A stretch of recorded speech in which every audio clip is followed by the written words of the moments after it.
Hello, I'm Father Charles Everson, Director of Communications for the Society of Catholic Priests. We continue with our series of interviews with SCP members with the Venerable Douglas Fenton. Say hello. Hello. Archdeacon, tell us a little bit about yourself.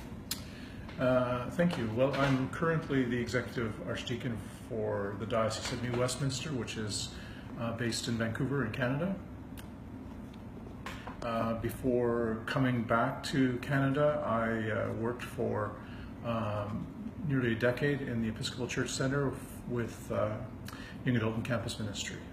Prior to that, I was a parish priest in Canada. Wonderful. So you were ordained out of Canada. I was ordained in Canada. In Canada, right, okay. Wonderful. Is this your first conference to come to? No, it's the second. I also attended the conference that was held in Toronto.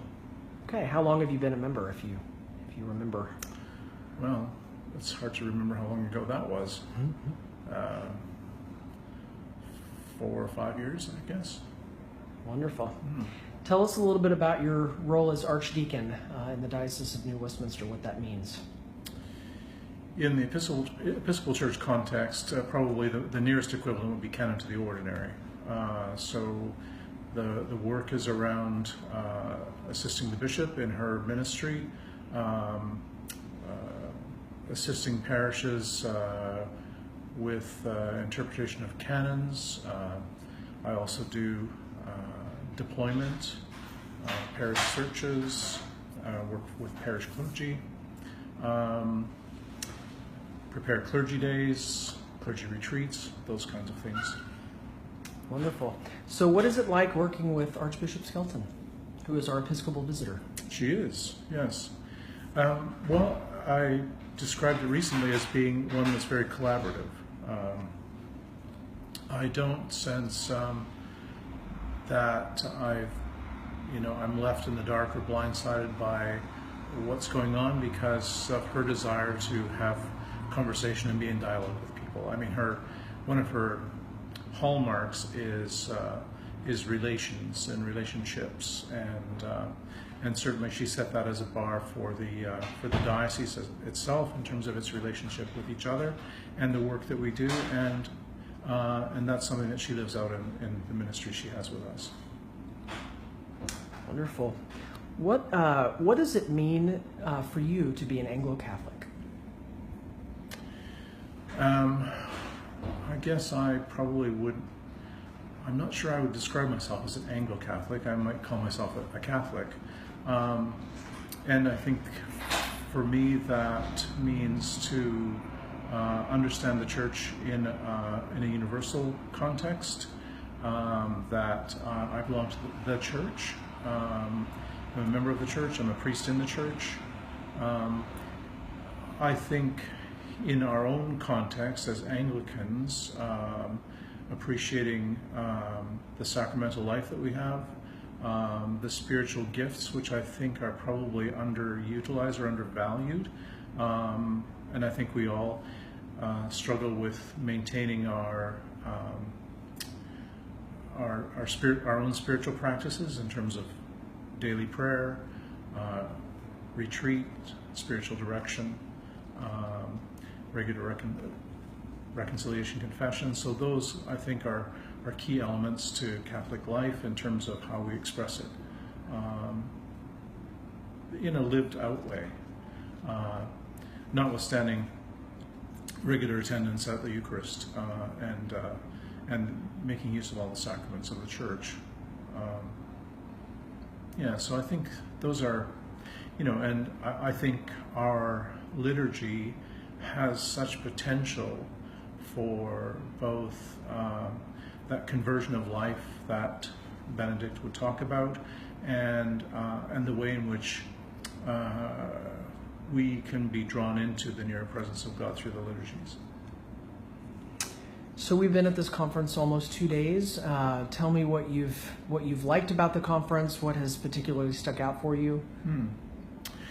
Well, I think certainly the first thing would be, well, perhaps not the first thing, but one of the many things, the quality of lectures have been just phenomenal. I think the topic itself in terms of baptismal ecclesiology and talking about baptism and its role and relationship with the other sacraments and a way of entering into those other sacraments. I found it very helpful, very stimulating in the conversations that it's also provoked.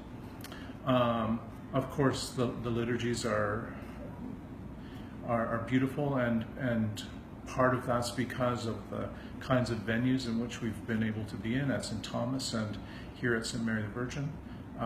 The music, it's all been quite glorious, yeah.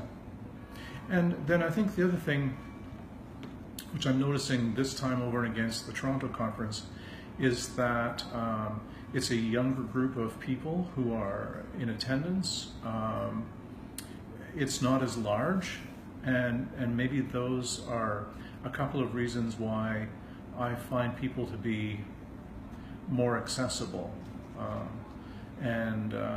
Yeah, so therefore lots of opportunity for conversation and getting to know each other.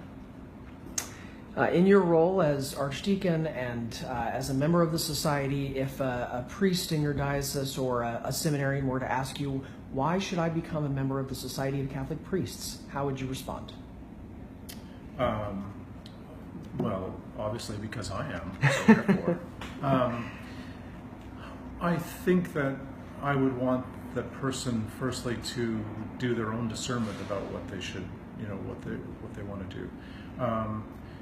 I could offer her or him the experience that I have in it and the value that I see from it, and then she or he would have to determine whether or not that was something that they wanted to further explore. If they did, absolutely, I would certainly continue the conversation. So what sort of value that you just mentioned would you share with them if they asked? Yeah, well, I think the primary thing is fellowship. So in our chapter, which is called Corpus Christi in the Diocese of New Westminster, we meet every other month for Eucharist, a meal, and some kind of conversation or study. So that relationship, I think, is strong. We commit to praying for each other in the ministries that we have. And we support each other in living out the rule in terms of daily office, sacrament of confession, spiritual direction, those kinds of component parts that I think for anyone who is, living baptized life, never mind ordained, I think those are all critically important for our life in Christ. Wonderful. Thank you, Archdeacon.